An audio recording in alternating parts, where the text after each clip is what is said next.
The pre-dawn air tasted like rust and diesel fuel, sharp on the tongue, metallic enough to make teeth ache. Arden Walsh moved through the abandoned rail yard like a shadow learning to exist without casting one, his worn sneakers crunching on gravel that hadn't seen maintenance crews in 3 years, or train workers in 5. At 11 years old, he'd learned that the best scrap metal appeared just after midnight deliveries to the old industrial warehouses. Copper wire that still held value despite oxidation aluminum siding that old man Chen would buy for $5 a pound without asking questions about provenance or why a kid was out alone when decent people were sleeping. The money-bought things St. Teresa's orphanage couldn't provide from their threadbare budget stretched across 23 children who nobody wanted. Deodorant that didn't smell like industrial cleaner mixed with false promises. Sneakers without holes that let rain soak through to skin. Sometimes, if he saved enough from weeks of careful scavenging, a burger from the food truck on Fifth Street, where the owner had stopped asking why an 11-year-old conducted business transactions at hours when children should be home. February fog rolled thick between the rails, turning street lamps into fuzzy orange ghosts that provided atmosphere without useful illumination. Ardon preferred it this way, invisible, forgotten, just another piece of urban debris that adults trained themselves not to see. The story of his entire existence compressed into a survival strategy. He was checking behind a rusted cargo container, cataloging potential finds, with the practiced eye of someone who'd turned poverty into entrepreneurship when he heard something that didn't belong to the rail yard's usual nocturnal symphony. Not the settling of metal cooling after sun's departure. Not rats or possums conducting their own scavenging operations. Not wind through gaps in corrugated steel. This was something else. Muffled, desperate, undeniably human. Ardon froze his hand, still gripping the backpack strap, every instinct screaming the lesson that foster care and orphanage life had beaten into his bones. Curious kids ended up on missing person posters, and nobody looked very hard when it was just another throwaway child from the system. Nothing good happened in rail yards at 5:47 in the morning. He'd seen enough crime shows in St. Teresa's communal television room to understand that witnesses became problems, and problems got solved with violence that made adults look away and pretend they hadn't noticed anything unusual. But the sound came again.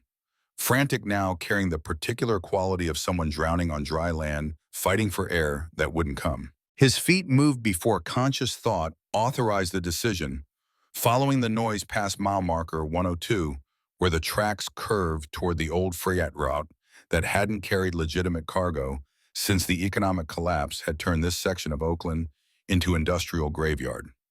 The fog parted with theatrical timing that felt scripted by some malevolent director, revealing a scene that made Ardon's heart stop mid-beat and restart with painful irregularity. A man lay spread-eagled across the railroad tracks, massive frame, probably 6'3", built like someone who wrestled problems into submission through pure physical dominance. Industrial-grade zip ties bound his wrists to one rail and his ankles to the other, positioning him for maximum efficiency of execution.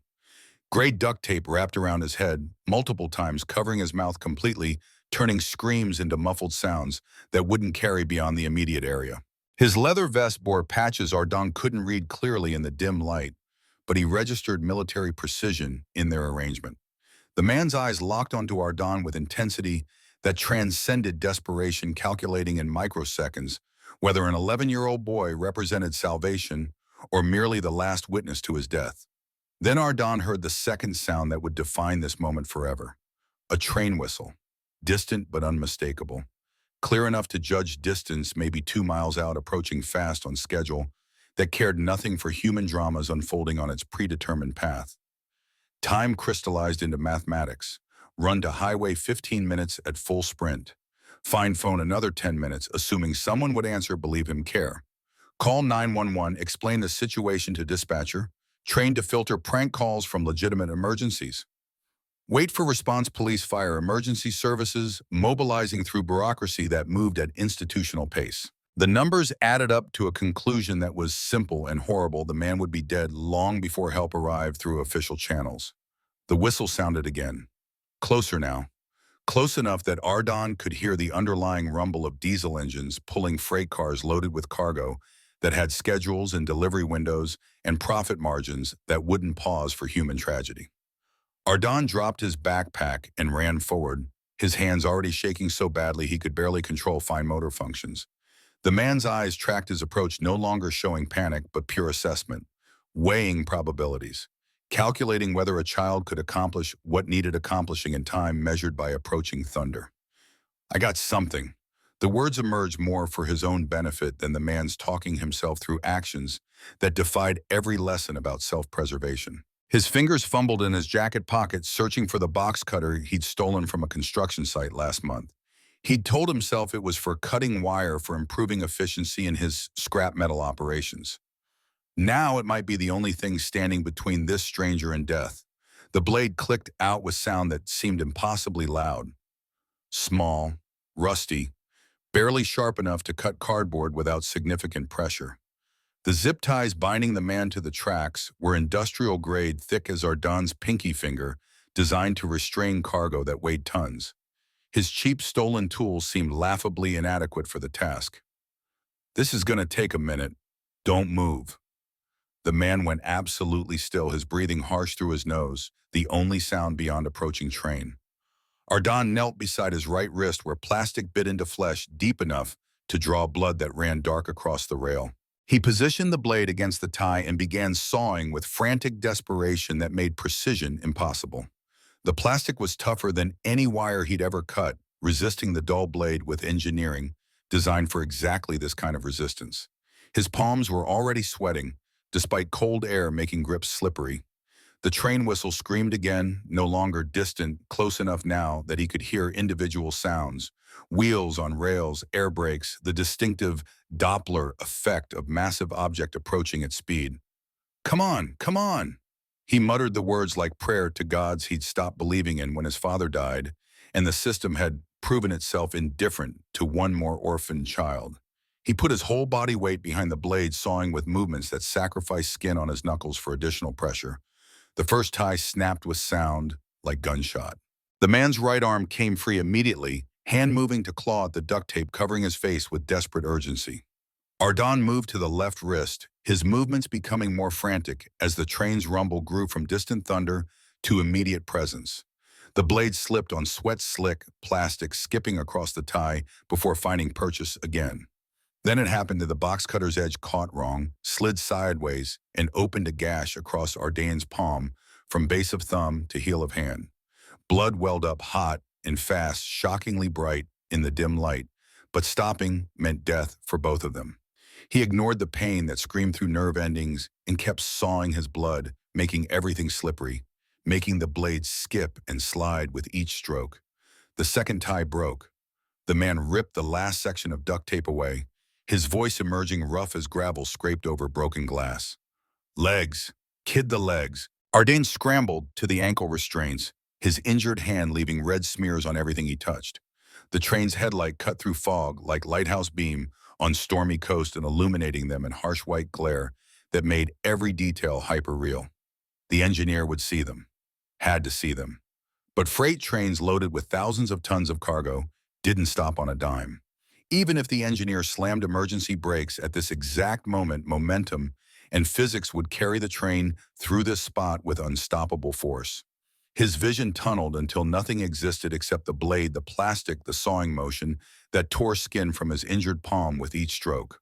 The train's horn blasted long, sustained shriek. It meant the engineer had seen them and couldn't stop warning them to clear the tracks before physics delivered its inevitable verdict. The left ankle tie snapped. Last one. The man reached down with his freed hand, grabbed Ardon's wrist box cutter and all, and together they attacked the final restraint with combined strength that made the blade bite deeper. This train was close enough now that Ardon could feel vibration traveling through rails into his bones, could smell hot metal and ozone and diesel exhaust, could see individual rivets on the locomotive's cowling. The final tie broke. The man grabbed Ardon by the jacket and rolled hard, pulling them both off the tracks and into the drainage ditch that ran parallel to the rails. They hit gravel in a tangle of limbs just as the freight train roared past, close enough that wind suction nearly pulled them back toward the wheels. The noise was overwhelming physical force that turned thought impossible and reduced existence to pure sensation. 50 cars, 60, 70. Ardon counted them mechanically. his face pressed into gravel and motor oil residue. The man's arms still locked around him like steel bands, preventing any possibility of movement. He couldn't breathe properly with the weight crushing his chest. Couldn't think beyond the immediate reality of having survived something that should have killed them both. Finally, blessedly, the last car passed, its red taillights disappearing into fog like accusatory eyes fading from view. The man released him and collapsed onto his back chest, heaving with effort that suggested internal injuries beyond the obvious external damage. In the sudden silence that felt deafening after the train's passage, Ardon could hear both of them gasping for air, like drowning victims breaking surface. "You okay?" The question emerged from Ardon automatically social conditioning that demanded checking on others' welfare even when his own hand was bleeding steadily and his entire body trembled with shock and adrenaline crash. The man turned his head, and for the first time Ardon saw him clearly in the growing dawn light that was beginning to burn through fog. Late 30s, maybe touching 40, face scarred by life experiences that left permanent marks, thin, white line through left eyebrow, thicker scar along jawline that suggested knife rather than accident, 3-day beard that was more neglect than fashion. But it was his eyes that held Ardon's attention, eyes that had witnessed things that children shouldn't have to imagine, carrying weight of experiences that age the soul faster than the body. The patches on his leather vest resolved into legibility, now Free Wolves MC arching across broad shoulders, President positioned over the left chest. And beneath that, a name embroidered in thread that had faded from countless washes, but remained readable: Caleb Ironheart Vance, Kid. Caleb's voice was barely above whisper, rough with pain and exhaustion, and something that might have been wonder or might have been horror. "You just bought yourself a debt you don't understand." Then his eyes rolled back and he passed out, cold consciousness, departing with abruptness that suggested his body had been operating on pure survival instinct and had finally accepted that immediate danger had passed. Ardon knelt there in the drainage ditch, his bloody palm dripping onto gravel that was already stained with Caleb's blood from the zip tie wounds, staring at the unconscious biker president and realizing with awful clarity that his invisible life had just become very, very complicated. He'd saved someone's life, which should have been heroic and simple. Instead, it felt like he'd stepped into machinery whose gears and mechanisms he couldn't comprehend, and the only certainty was that nothing would ever be the same. He had exactly 4 seconds to panic before survival instinct overrode shock. Caleb wasn't dead. His chest still rose and fell with irregular rhythm that suggested broken ribs or worse, but he was dead weight and the sun was climbing toward horizon with relentless progression that would bring maintenance workers, dock supervisors, people who asked questions that Ardon couldn't answer without exposing himself to adult attention he'd spent years learning to avoid. He grabbed Caleb's vest and pulled with strength born from desperate necessity. Nothing happened. The man might as well have been constructed from concrete and rebar for all the movement Ardon's efforts produced. "Come on!" He hissed the words through clenched teeth, trying again with leverage that accomplished exactly nothing. His injured palm burned like someone had pressed hot iron to flesh blood, making his grip slippery and ineffective. "You can't just pass out on me now." Caleb's eyes fluttered open, unfocused and glassy with shock and pain. His mouth moved, forming words that came out slurred and disconnected. "Ambush. Scorpions set me up. I don't care who set you up." Ardon looked around, frantically cataloging the landscape for options that wouldn't involve officials or authorities or anyone who might notice an 11-year-old boy with an unconscious biker in a location where neither should exist. "We need to move now, right now." 50 yards east, past a cluster of burned-out cargo containers that had been casualties of some long-ago fire, stood an old maintenance shed. Ardon had explored it once during a previous scavenging run: rusty tools, empty oil drums, space barely adequate for 2 people, but hidden from main tracks and casual observation. Not ideal, but infinitely better than remaining exposed. "Can you walk?" He kept his voice low, urgent, the tone of someone who understood that volume attracted attention, that survival required avoiding. Caleb tried to sit up and immediately winced, his hand going to his ribs with pressure that suggested damage beyond simple bruising. "Kick me before they tied me down." "Think something's broken." Doesn't matter. We stay here, someone's going to find us. And I don't think your friends were the ones who left you on those tracks. That penetrated through Caleb's pain-fogged consciousness. His eyes sharpened, focusing on Ardon with sudden intensity that suggested core intelligence remained functional despite physical damage. Smart kid. He grabbed Ardon's shoulder and hauled himself upright through sheer determination, biting back sounds that wanted to emerge as screams. Each movement sent visible jolts of agony through his frame, but he locked his jaw and kept moving because the alternative was unacceptable. They moved like wounded animals, Caleb leaning heavily on Ardon's shoulders, each step sending pain radiating through injuries that probably required hospital attention neither of them could afford to seek. Ardon's legs trembled under the weight threatening to buckle, but he gritted his teeth and kept putting one foot in front of the other because giving up meant exposure. And exposure meant questions, and questions meant social services and foster care, shuffling, and adult intervention in the carefully constructed, invisible life he'd built. Halfway to the shed, Caleb stumbled hard, nearly taking them both down in a tangle that would have been impossible to recover from. His breathing had taken on wet quality that suggested punctured lung or internal bleeding or complications that Ardon's limited medical knowledge couldn't diagnose. I got you. The words emerged with more confidence than Ardon felt, compensating for uncertainty with determination. 20 more feet. While Caleb's question came out barely audible, each word costing visible effort. Why didn't you just run? Ardon didn't have a good answer. He'd asked himself the same question the moment he'd pulled out the box cutter, and again when the blade had sliced his palm, and constantly during the desperate sawing that had cut seconds so fine that death had missed by margins too small to measure. He'd questioned every decision that had led to this moment of supporting a stranger's weight while his own body threatened to collapse. Seemed like a bad way to die. The answer emerged inadequate but honest, the best explanation he could offer for impulses that defied rational self-interest. They reached the shed and Ardon shouldered the door open, the corroded hinges protesting with squeals that sounded impossibly loud. Inside smelled like motor oil and decay air, thick with decades of accumulated neglect. He helped Caleb slide down against the far wall, then collapsed beside him, his lungs burning from exertion and his hand throbbing with each heartbeat. For a long moment, neither spoke, both too exhausted for conversation beyond breathing. Caleb examined his wrists where zip ties had carved deep grooves into skin, blood still seeping from wounds that would scar. His face had gone pale beneath the weathering sweat beading on forehead, despite morning chill that made breath visible. You're bleeding. He nodded toward Ardon's hand, the observation carrying professional assessment that suggested military or emergency services background. So are you. I've had worse. Caleb pulled off his vest despite obvious pain the movement caused, then stripped off his black t-shirt underneath with surprising strength for someone who'd nearly been executed minutes earlier. He tore the shirt into strips with practiced efficiency that spoke to field medicine experience, movements economical despite trembling hands. Give me your hand. Ardon hesitated, instinct warring with need. Trusting adults had never worked out well in his experience.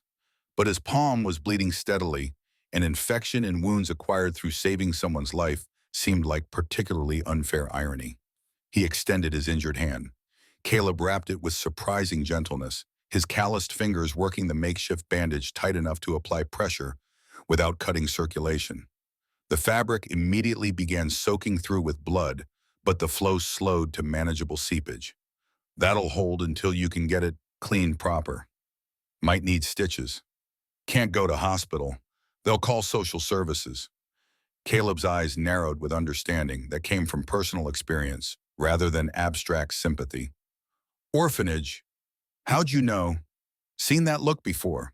Kids who've learned to be invisible because visibility equals vulnerability. He finished tying off the bandage, then started wrapping his own wrists with remaining strips. What's your name? Ardon Walsh.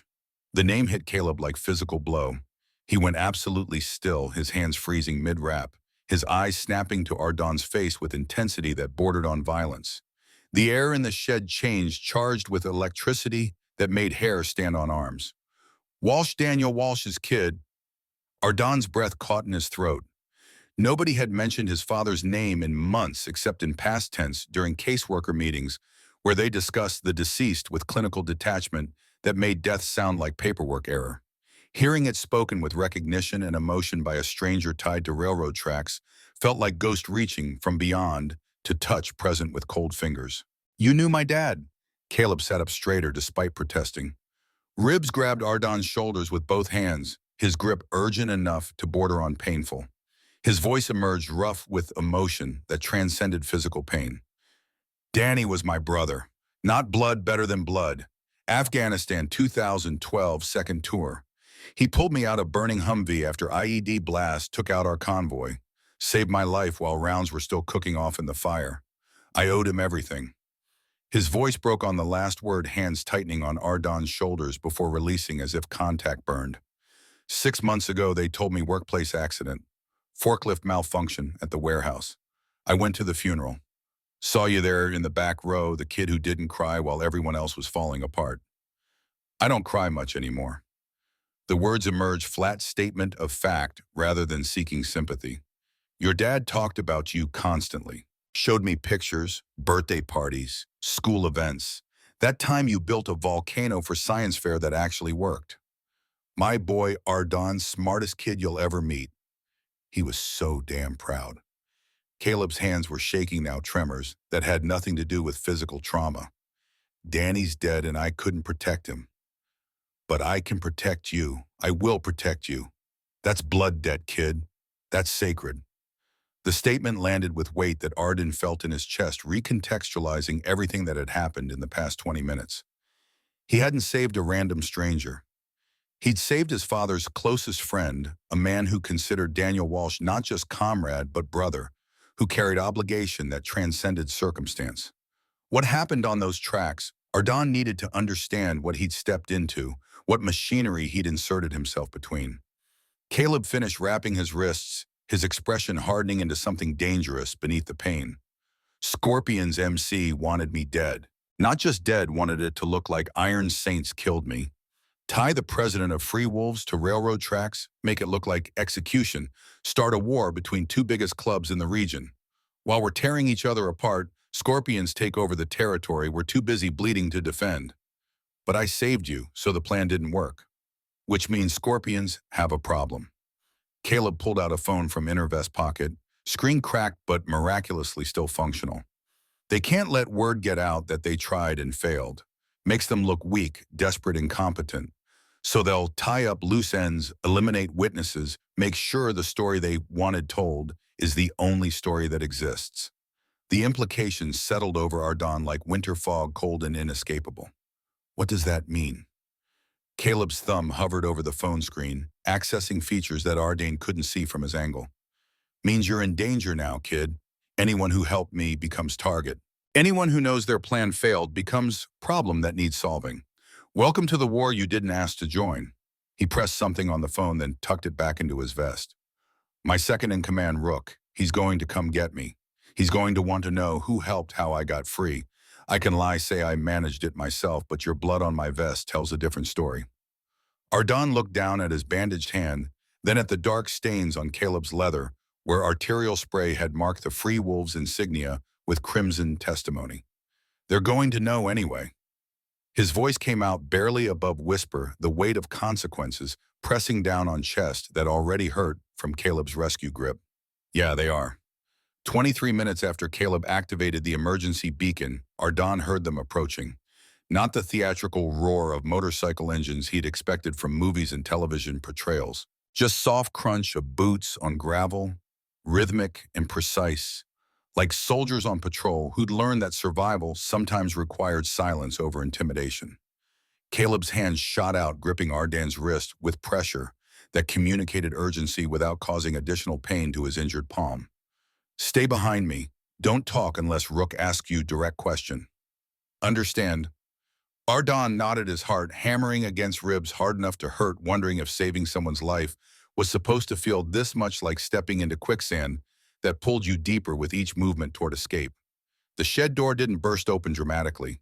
It simply swung inward on silent hinges that someone had oiled recently, revealing figure that moved like smoke given human form. Tall, lean, with silver threading through black hair that suggested age without diminishing the impression of dangerous competence. Eyes cataloged everything in single sweep: Caleb's condition, Ardon's presence, blood, evidence, tactical situation, processing information with speed that suggested military intelligence background. His leather vest bore patches identical to Caleb's, except for position VP, positioned where Caleb said president and name Rook, embroidered beneath the club insignia. Press. The single word carried volumes: relief assessment, acknowledgement of serious situation requiring immediate response. He knelt beside Caleb, his movements economical, checking vitals with practiced efficiency. His gaze flicked to Ardon for fraction of second, absorbing details before returning to his president. Scorpions staged ambush. Wanted it to look like Saints took me out, start gang war while they expand territory. Caleb coughed and Ardon saw blood fleck his lips, confirmation that internal injuries were worse than external evidence suggested. Ribs are broken, maybe punctured something. Been worse. Rook's jaw tightened fractionally, the only external sign of concern or anger that his controlled demeanor permitted. He pulled radio from his belt, voice dropping to professional monotone. Medic to position 3, press is mobile but injured. Priority extraction. Then his attention shifted fully to Ardon, gray eyes meeting his with intensity that felt like being examined under microscope. Not hostile exactly, but absolutely thorough, weighing and measuring and calculating value and risk in real-time assessment.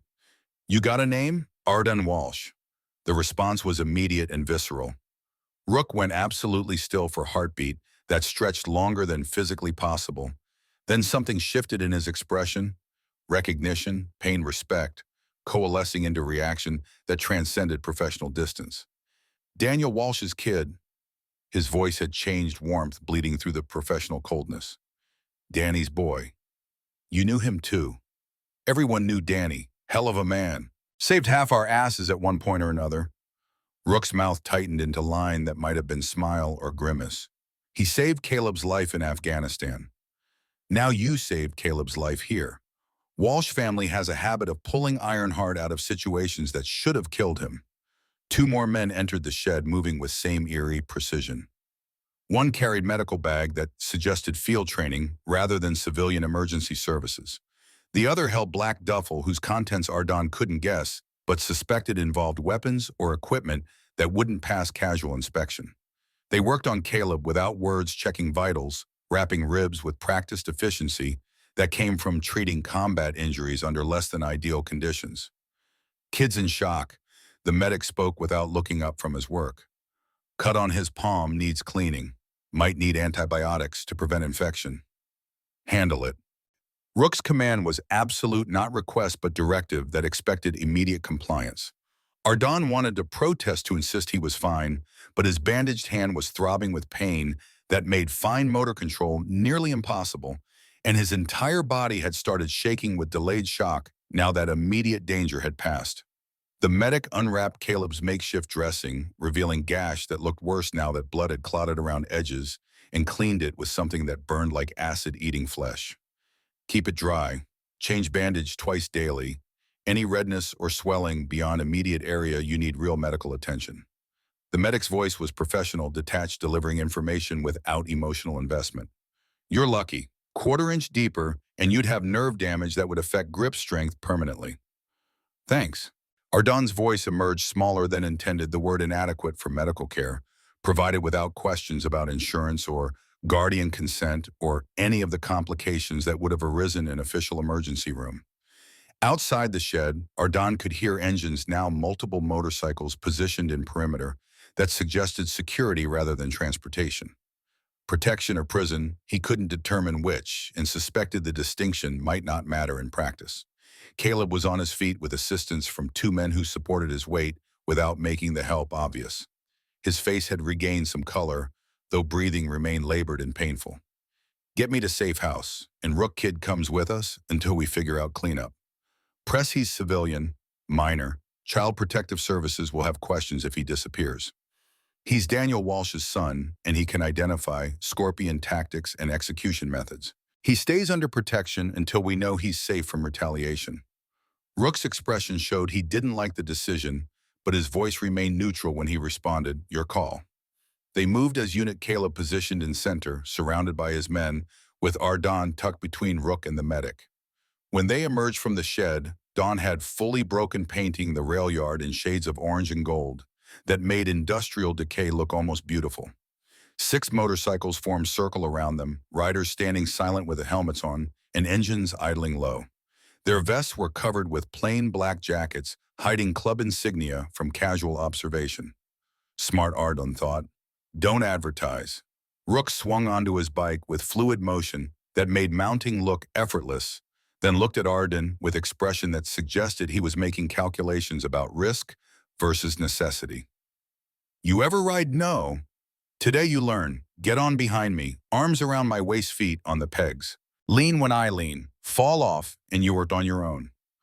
Ardon climbed on with less grace, his legs barely reaching the foot pegs, his injured hand making grip awkward. The seat vibrated beneath him with power that traveled through his body like electric current, mechanical heartbeat that promised speed and danger in equal measure. When Rook twisted the throttle, Ardon's stomach dropped into his feet. They moved in formation, 2 bikes ahead, clearing path, 2 behind, covering retreat. Caleb's transport secured in middle. No speeding, no showing off, obeying every traffic light and stop sign with discipline that made them invisible, despite being 6 motorcycles traveling together, blending into morning commuter traffic like they were just citizens heading to legitimate employment rather than motorcycle club extracting their president from attempted execution. 20 minutes later, they pulled into industrial complex that looked abandoned from street view, broken windows, faded paint, chain link fence that seemed more decorative than functional. But when lead bikes punched code into gate, it opened smoothly on well-maintained hinges, and they rolled into courtyard that revealed the facade was exactly that. Inside, the warehouse had been converted into something between clubhouse and fortress. Security cameras covered every angle, reinforced doors with electronic locks. Men and women moving with purpose that suggested organization rather than chaos. Caleb was immediately taken to back room for treatment that would involve more than field medicine could provide. Rook dismounted and turned to Ardon, reaching into his vest to pull out small, leather patch no bigger than playing card embroidered with Free Wolves emblem in thread that had been chosen for durability rather than aesthetics. You don't wear this. He pressed it into Ardon's good hand with pressure that communicated significance. You keep it hidden safe somewhere, nobody else will find it. But if you ever need help, real help, the kind that matters when everything else has failed, you show this to any wolf you find anywhere in the country. They'll know you're owed blood debt. They'll know you saved their president's life. They'll respond accordingly. Ardon stared at the patch, feeling its weight despite dimensions that made it nearly weightless. I didn't want him to die. Most people would have run. Self-preservation is powerful instinct, especially for kids who've learned that survival requires staying invisible. Rook's expression softened, fractionally revealing human beneath professional distance. You didn't run. You cut your own hand open trying to save a stranger. That means something. That means everything in the world we operate in. He pulled out phone-checking messages that had accumulated during extraction. We're going to take you back to wherever you came from. But kid, watch your back. Scorpions are sloppy, but they're not stupid. If they find out about you, if they connect you to Caleb's survival, they'll come looking. Not because they're evil, because they're scared. And scared people make desperate decisions. Ardon made it back to St. Teresa's orphanage by 8:47, slipping through kitchen entrance while staff served breakfast in the dining hall. His hands were still shaking, despite the 20-minute ride back to familiar territory. Rook had dropped him 3 blocks away, watching from distance until Ardon reached the building, then disappearing into traffic without words or gestures, just silent acknowledgement that protection had been provided as promised. Inside, the cafeteria buzzed with usual morning chaos.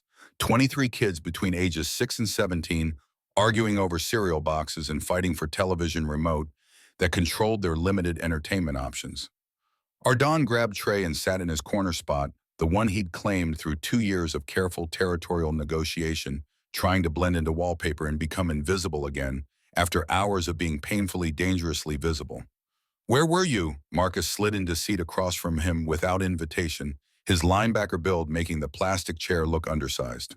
At 13, Marcus was older, bigger, and had developed nose for trouble that made him dangerous to be around. Couldn't sleep. Went every box for him.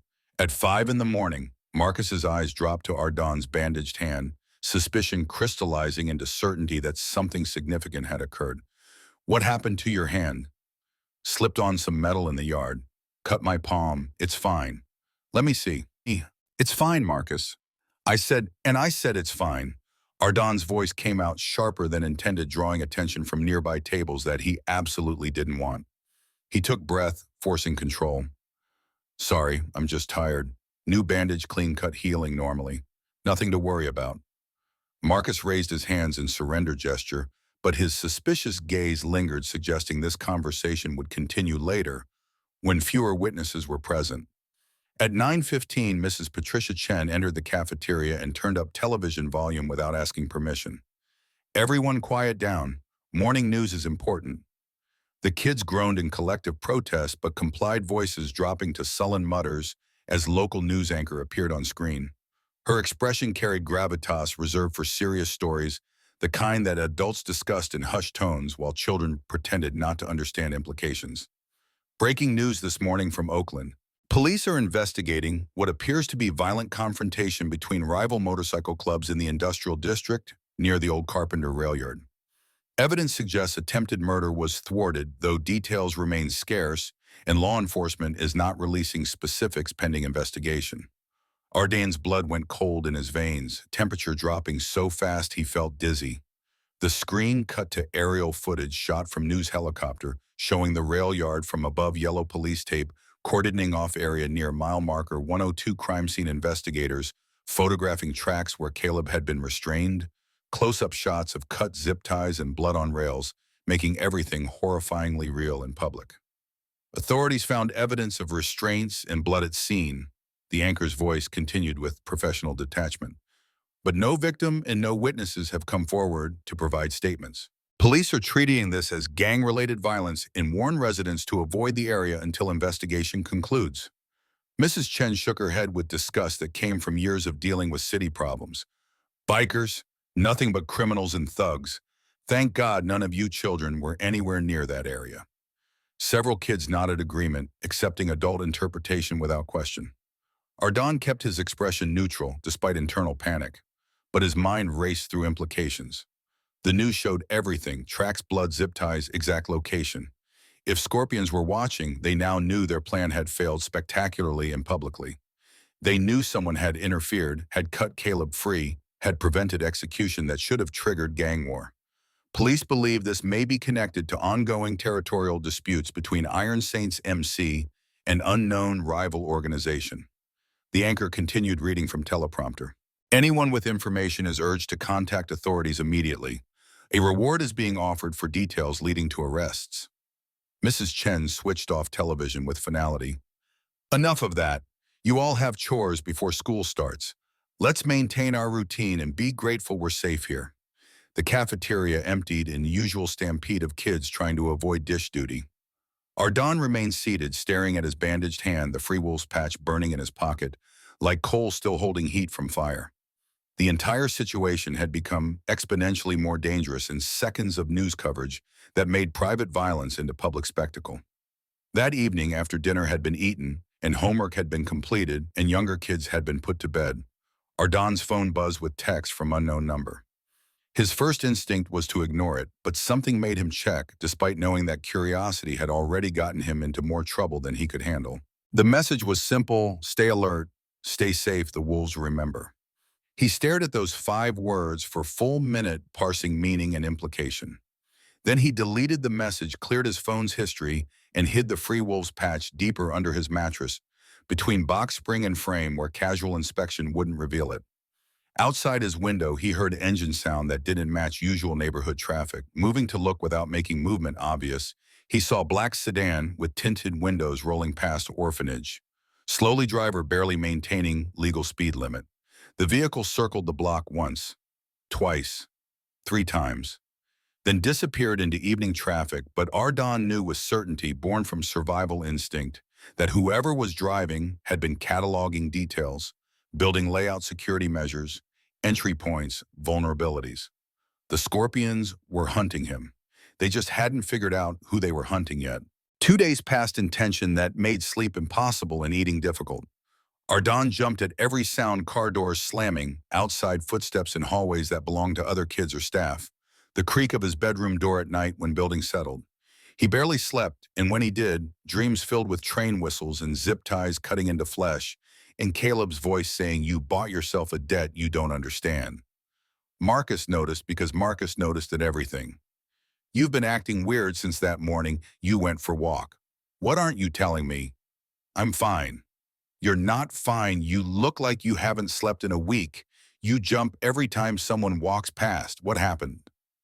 Ardon wanted to tell someone needed to share burden that was crushing him, but words stuck in throat.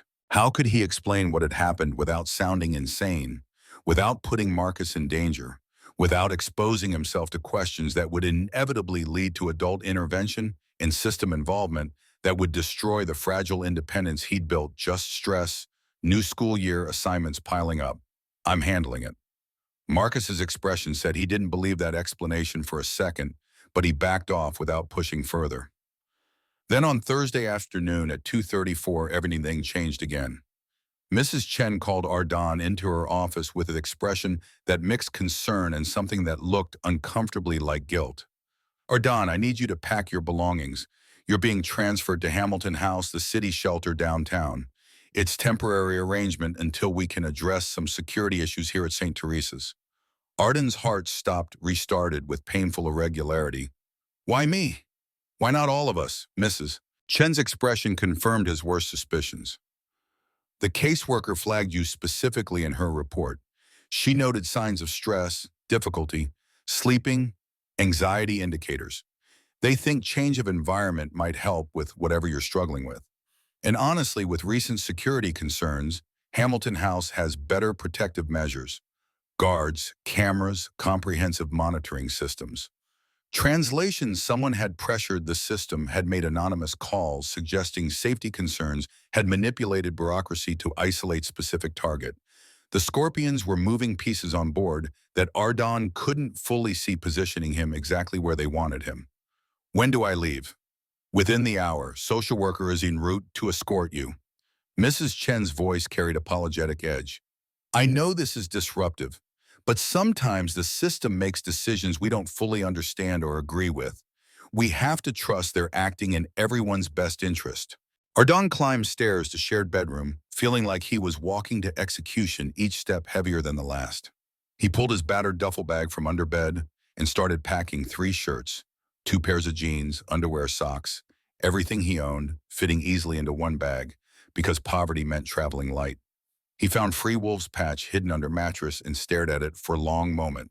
Taking it was dangerous, leaving evidence that connected him to the club. Leaving it was worse, abandoning only protection he had.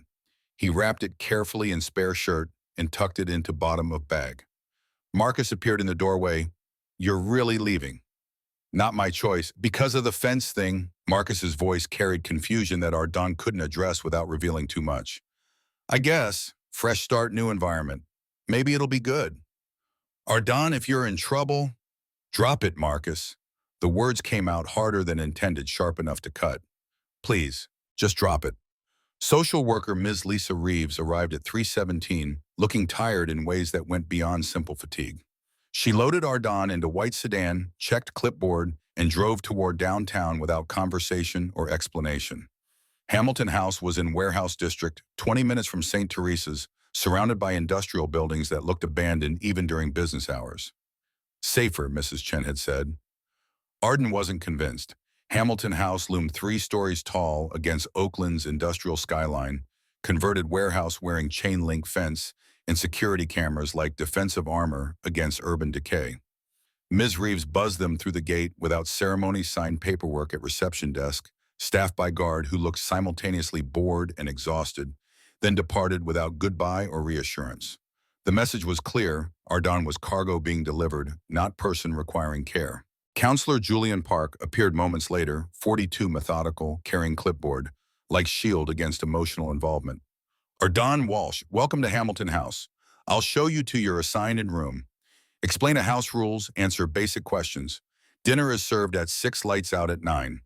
We maintain structure here because structure creates stability." They climbed stairs to 4th floor, footsteps echoing in stairwell that smelled like industrial cleaner and institutional resignation. The room was sterile in ways that St. Teresa's communal care had never been. 3 beds, with identical navy comforters, 3 metal lockers, 1 window barred from outside that transformed view into cage perspective. Clean but cold, functional without comfort, a space designed for warehousing humans rather than housing children. You'll be sharing with Devin and Derek Wilson, twins your age, fairly quiet, bathroom down the hall, shared with 6 other residents. Keep your belongings in your locker, combination lock required. Questions? No, sir. Good. Try to settle in. Adjustment takes time, but most residents adapt within a week. Park's voice carried practiced sympathy that had been deployed countless times for countless kids who'd learned that adults' reassurances meant nothing when system machinery ground forward, regardless of individual experience. Arden unpacked his duffel with mechanical efficiency, placing clothes in locker, hiding Freewill's patch at the bottom, beneath spare socks where casual inspection wouldn't reveal it. His bandaged hand ached with each movement, healing cut, sending reminder that heroism came with price measured in pain and complication. His roommates arrived an hour later, Devin and Derek Wilson, identical twins, who moved with synchronized precision that suggested years of being treated as unit rather than individuals. They acknowledged Ardon with brief nods before plugging in headphones and retreating into separate worlds where new roommate didn't require acknowledgement or interaction. Fine by Ardon. He didn't want friends, didn't want witnesses, just wanted to survive whatever was coming. At 6:15 that evening, his phone buzzed with text from number that wasn't saved in contacts, but he recognized from message cadence. New location confirmed. We're repositioning surveillance. Harder to watch you at Hamilton House. More cameras, more official oversight, more complications. Stay alert. Follow rules. Don't draw attention. Ardon typed reply with his good hand. Understood. Why did they really move me? Response took longer this time. Delay suggesting consultation or debate. Scorpions probably pressured system through anonymous channels. Safety concerns at St. Teresa's, claims about inadequate security. Forces transfer gets you isolated away from familiar environment and people who know your routines. Easier to reach you in new place where you're off balance. His hands shook, typing next question. So I'm bait. You're protected. We won't let them touch you. But we need you to be smart, careful, aware. Don't trust anyone we haven't cleared. Don't wander outside designated areas. Any suspicious activity, you contact us immediately. 6 blocks away in Free Wolves' safe house, Rook sat across from Caleb at wooden table scarred by decades of use. Detailed map of downtown Oakland spread between them, red pen marking Hamilton House location with annotations about sight lines and approach vectors. Caleb's ribs were wrapped tight beneath clean shirt, face still pale, but eyes sharp with focus that transcended physical limitations. Hamilton House's fortress compared to St. Teresa's. Rook's pen traced perimeter as he spoke. Cameras cover every entrance. Guards rotate 8-hour shifts. Electronic locks on all exterior doors. Checkpoints for anyone entering or leaving. We can't maintain close surveillance without being spotted by security or caught on footage that might be reviewed. Then we go indirect. Who works there? Who has access, gear to wear, or vulnerabilities in their system? Running backgrounds on all staff now.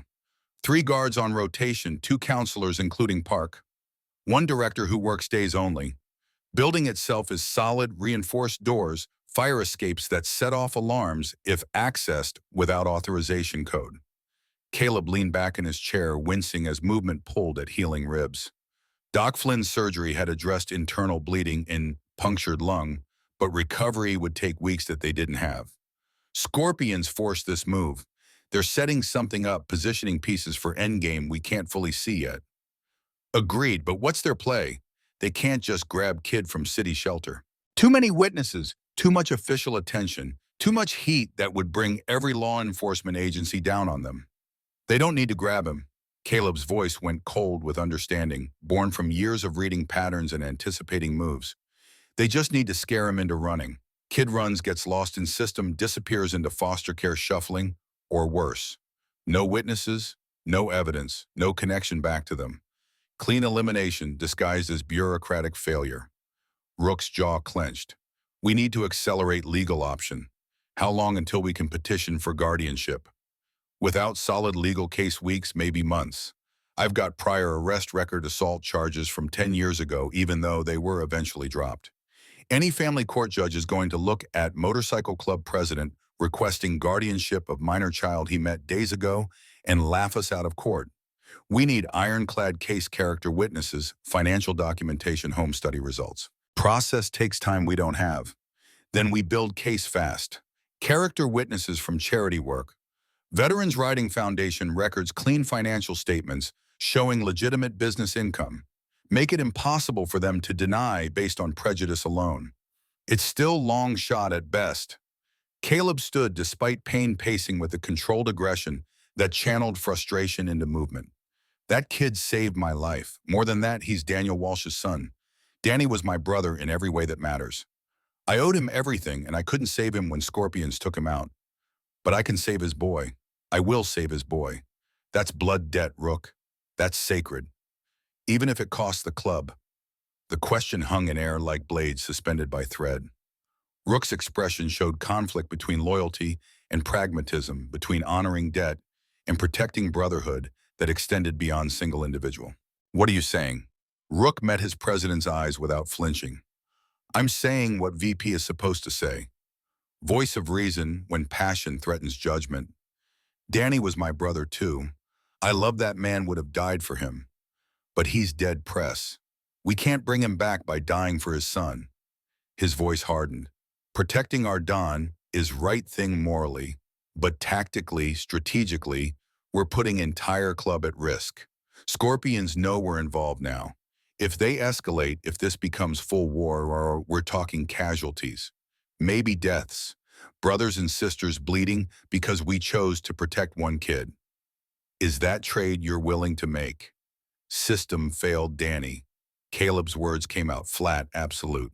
He witnessed Scorpion's drug operation at that warehouse where he worked, tried reporting it through proper channels. Evidence disappeared. Investigations stalled. 2 weeks later, convenient forklift accident. You think that was coincidence? Rook went absolutely still. You're saying Scorpions killed Daniel Walsh. You're saying it was murder, not accident. I'm saying Danny died because he did right thing and system protected criminals instead of witness. I'm saying corrupt cops buried evidence to protect gang operations. I won't let that happen to Ardon. Not while I'm breathing, not while I can do something about it. Even if it costs everything we've built. The club exists to protect family Rook. That's foundation, that's core principle. Ardon is family now.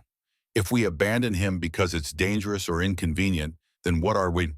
What does Free Wolf stand for if not protecting people who need protection? Silence stretched between them, years of partnership tested by question that had no easy answer. Finally, Rook nodded slowly. Then we do this smart. No half measures, no mistakes. We document everything, build legal casework through system as much as possible.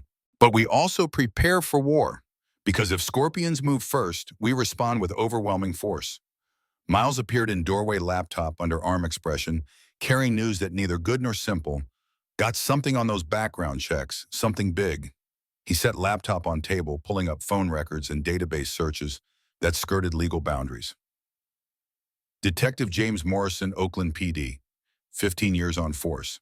Solid record, multiple commendations, fast track for promotion. But look at his personal calls over past 6 months. The screen showed highlighted numbers. Regular contact with Garrett Morrison, president of Scorpions MC. Same last name isn't coincidence. They're brothers. James is 43, Garrett is 40. Family business runs deep. Detective protects his brother's criminal operations, uses police resources to obstruct investigations, buries evidence that would expose Scorpions. Caleb's hands curled into fists. That's why evidence disappeared in Danny's case.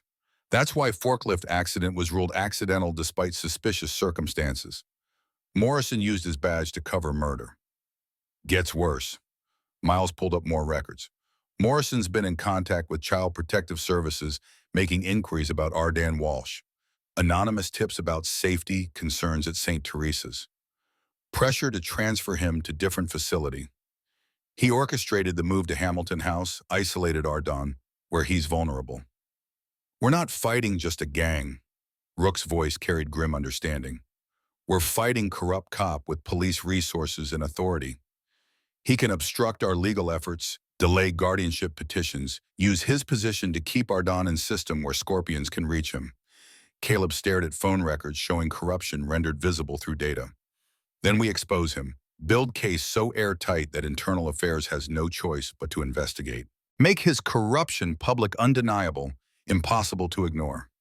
At 2:17 in the morning, Ardon was awake because he was always awake lately, staring at ceiling and counting water stains, while Devin and Derek's synchronized breathing provided rhythm to sleepless hours. His injured hand throbbed with each heartbeat, healing cut, reminding him that consequences lasted long after heroic moments ended. Then the world turned orange and thunder shook foundations. The explosion originated from mechanical room in basement crude pipe bomb packed with nails and ball bearings designed for maximum chaos rather than maximum casualties. The blast tore through first floor, triggering every fire alarm in the building simultaneously. Sound was overwhelming physical assault that made thought impossible and reduced existence to pure panic. Ardon rolled out of bed before conscious decision registered muscle memory from fire drills overriding shock. Devin and Derek jolted awake, disoriented, their synchronized movements disrupted by confusion and fear. Fire! Derek's voice cracked on the word, pitched high with terror that was contagious. We have to go now. Ardon grabbed shoes, shoving feet in without tying laces, then reached for his duffel bag with instinct, born from years of learning that possessions could disappear in system shuffling. But Devin was already at door, yanking it open, and smoke poured into room thick and black, making breathing difficult and visibility nearly zero. Leave everything, Mr. Park's voice echoed from somewhere in chaos, barely audible over alarms. Everyone to fire exits immediately, no delays. Kids poured into hallway 23 total, ranging from age 6 to 16, coughing and stumbling through smoke that burned lungs and eyes. Younger ones were crying, frozen with fear that made movement impossible. Arden saw a small girl, maybe 7 years old, crouched against wall, with hands clamped over ears, screaming with mouth wide but sound lost in alarm cacophony. He grabbed her hand without thinking. Come on, we have to move now. I'm scared. Her fingers gripped his with desperate strength. Me too, but we go together, okay? You stay with me. He pulled her toward emergency exit, but main stairwell was already engulfed in smoke, dense enough to make navigation impossible. Mr. Park redirected the flow with voice trained for crisis management. Secondary exit east side. Everyone move. The group surged toward east stairwell in bottleneck that threatened to become stampede. Ardon kept hold of girl's hand, using his body to shield her from crush of bodies, pressing forward with survival instinct that overrode consideration. Behind him, he heard Park doing rapid head count, voice cracking with stress that professional training couldn't fully suppress. They reached ground floor, where lobby had transformed into nightmare landscape, fire spreading from basement smoke, reducing visibility to feet rather than yards, shattered glass from blown-out windows creating additional hazards.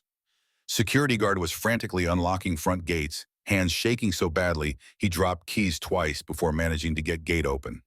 Outside, everyone outside now. Kids spilled into parking lot like water escaping dam, coughing and crying, and desperate for air that didn't burn.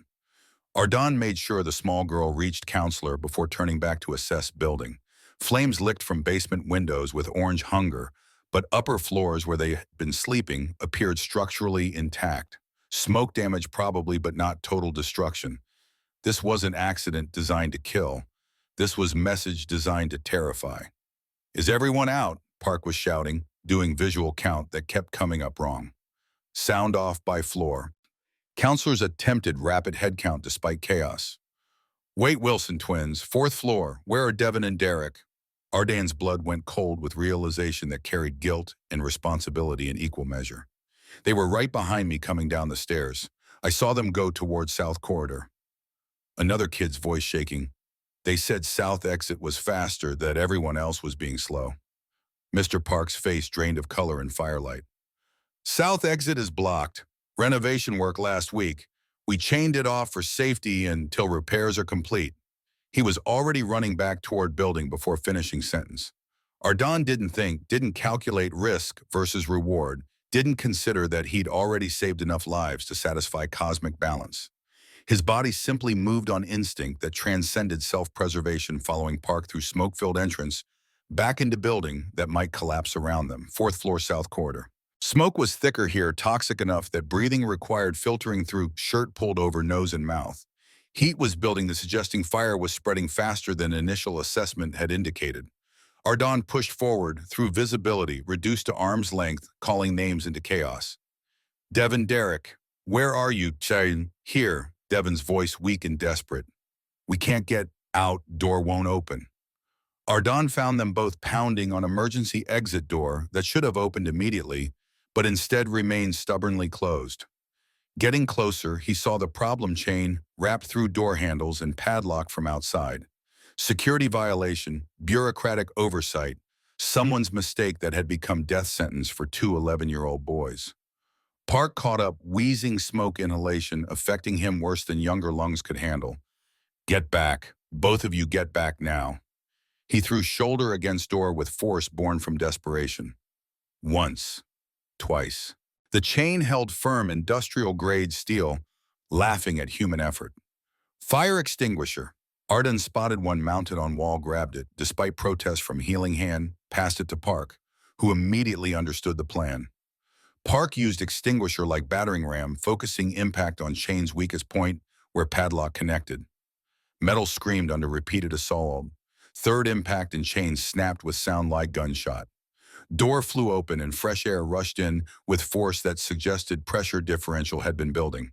The four of them stumbled onto fire escape, gasping and coughing, with lungs that felt seared from inside. Sirens wailed in distance, growing closer.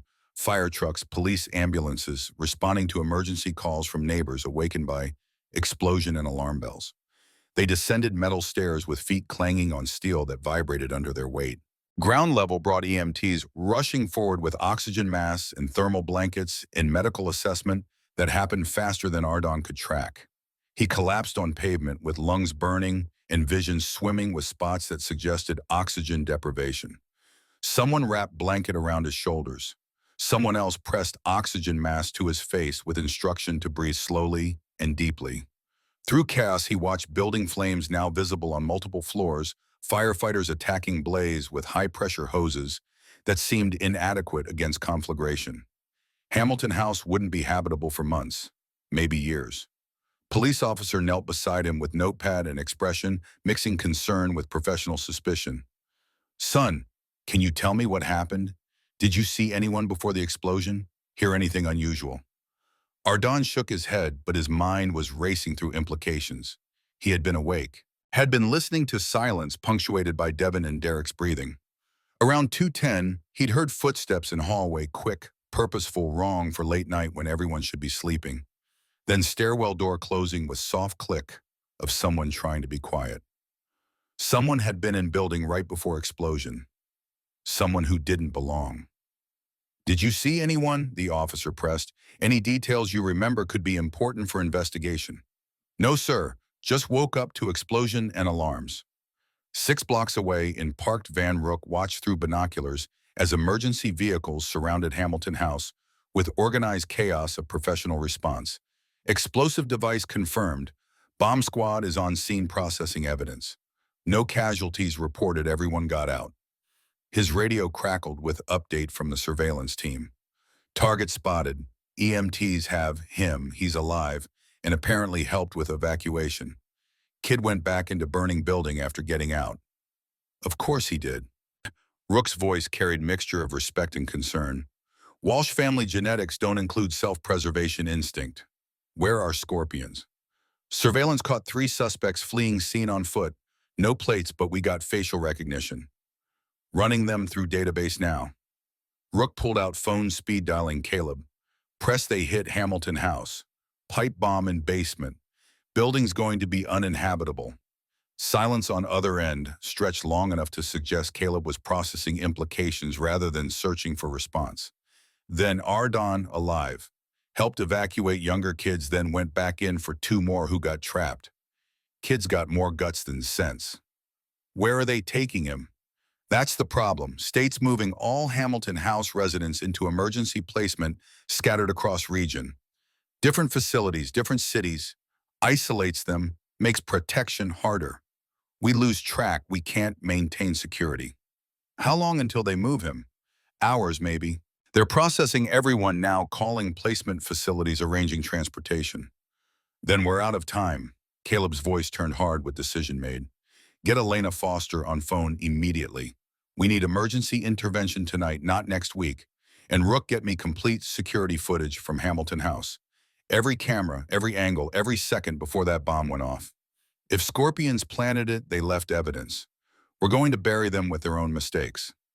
At 4:37 in the morning, Caleb watched security footage for fifth time, with eyes burning from exhaustion and rage carefully controlled. Timestamp read 2:03 a.m. Figure in dark clothing and maintenance uniform entered Hamilton House through service entrance lock picked with professional efficiency that suggested experience. Person moved with purpose carrying backpack that suggested preparation rather than opportunistic crime. 7 minutes later, same figure emerged, backpack noticeably lighter, and disappeared into night. At 2:17, the explosion registered on camera as flash of light before feed went dead. Faces covered. Rook pointed at screen with pen. But watch movement pattern. Favors right leg consistently, old injury maybe. And their left forearm when he reaches for door. Tattoo. Scorpion tail design. That's Marcus Twitch Delaney, low-level enforcer out of Riverside chapter. Sloppy work. Caleb's voice carried contempt. Left fingerprints on service door handle because he assumed he'd get away clean, that nobody would connect it back to scorpions. How many kids could have died if evacuation had gone wrong? Rook's question was rhetorical but demanded acknowledgement. 23 plus staff. Call it 30 potential casualties for operation designed to scare one 11-year-old boy. The number hung in air like poison, transforming criminal act into moral atrocity that demanded response beyond legal processes. Caleb stood despite healing ribs, protesting, call everyone from every chapter that owes us favors, every veteran club we've worked with, every charity organization we've supported, East Coast Wolves, Carolina Riders, Texas Brotherhood. I want them here by dawn. Press that's hundreds of riders, maybe thousands if everyone responds. I want thousands. I want every single person who believes in what we stand for, who understands that protecting children matters more than territorial disputes or club politics. This isn't about scorpions anymore. This isn't about gang war or revenge. This is about kid who saved lives twice and system that's failing him at every turn. Rook studied his president's face, reading determination that transcended personal loyalty. You're not calling them to fight. No, I'm calling them to witness. Caleb grabbed his phone. Hearing is in 6 hours. Elena filed emergency guardianship petition and judge agreed to fast track because of bombing. But she warned me judges don't like bikers. They look for any excuse to deny custody to motorcycle club members. Every prejudice, every stereotype, every assumption works against us. So we show them we're not what they think we are. Exactly. We show them free wolves are fathers, mothers, veterans, teachers, nurses, regular people who serve communities and protect vulnerable. We show them Ardon didn't just save one biker. He saved someone who has family brotherhood people who will stand witness to his courage. Over next 3 hours, phones rang across 14 states in network built through decades of mutual support and shared values. In Virginia, chapter president woke members at 5 a.m. with simple message: press needs us, court hearing in Oakland, 6 hours, bring dress vests and clean bikes. In North Carolina, veteran rider told his wife while pulling on leather, kid who saved Ironheart is in trouble. Systems trying to shuffle him into foster care where he'll be vulnerable. We're riding to show judge that kid matters. In Texas, 3 charity riding clubs mobilized their entire membership. This is what we stand for, protecting kids who have no one else. Everyone who can ride, we're going to Oakland. Message spread like wildfire through encrypted channels, through phone trees, built over years through old-fashioned word of mouth that proved more reliable than digital communication. Not call to war, call to stand witness, call to show that one child's courage had moved entire brotherhood to action. By 7 a.m., first riders arrived at Free Wolves Clubhouse. By 8 a.m., parking lot was completely full. By 9 a.m., they'd spilled into surrounding streets, row after row of motorcycles riders in leather vests displaying club patches and military medals and charity organization emblems. Old men with white beards and purple hearts pinned to vests. Young women with nursing scrubs visible under jackets. Couples who'd ridden together for 30 years. Fathers with photos of their own children tucked in pockets. Single mothers who understood system failure firsthand. No one revved engines unnecessarily. No one shouted or drank or engaged in behavior that would validate prejudices. They simply stood unified in purpose, waiting for signal that would transform individual riders into collective statement. Caleb emerged from clubhouse at 9:30, showered and dressed in clean jeans, pressed white shirt, leather vest with patches facing forward, showing President and Free Wolves MC and military service ribbons from 2 tours in Afghanistan. Murmur went through crowd as he appeared, then silence fell with weight of expectation. Most of you don't know the full story. His voice carried across assembly without microphone-trained projection from military service. 4 days ago, 11-year-old kid named Ardon Walsh found me zip-tied to railroad tracks. Train was coming. He could have run, should have run. Instead, he cut me free with box cutter bled from his own hand, saved my life with seconds to spare. He held up bandaged wrists. These are from zip ties that held me. But Ardon's hands looked worse, cut open, bleeding, because he didn't hesitate when he saw someone who needed help. Voice hardened. Men who tried to kill me went after him. Bombed shelter last night with 23 kids inside. Ardon didn't run then either. Went back into burning building. Saved 2 boys who would have died trapped behind chain door. Crowd stirred with anger and respect mixing into emotion that demanded outlet. Caleb let silence build before continuing. In 2 hours, there's court hearing. State wants to scatter those kids across facilities where we can't protect them. I've petitioned for emergency guardianship of Ardon because he's not just random kid. He's son of Daniel Walsh, my brother from Afghanistan, who saved my life before his son saved it again. Blood debt runs deep. He paused, letting weight settle. Judge will see motorcycle club president asking for custody, and she'll have every prejudice you can imagine. Every stereotype about bikers being criminals and thugs and unfit guardians. She won't see what we know, that family isn't always blood, that protection matters more than paperwork, that courage like Ardon showed deserves to be honored, not shuffled into system that's already failed him. Voice drop becoming intimate despite crowd size. I'm not asking you to fight. I'm asking you to show them who we really are. Show that judge that Ardon didn't just save one man. He saved someone with family, with community, with people who believe protecting children is sacred responsibility. Let them see us. Let them count us. Let them understand what brotherhood means. He paused. Anyone wants to leave no judgment, but anyone wants to show that kid his courage matters, that we stand for something beyond territory and patches. I'm asking you to ride with me to courthouse. Silent, respectful, disciplined. Show them what we really are.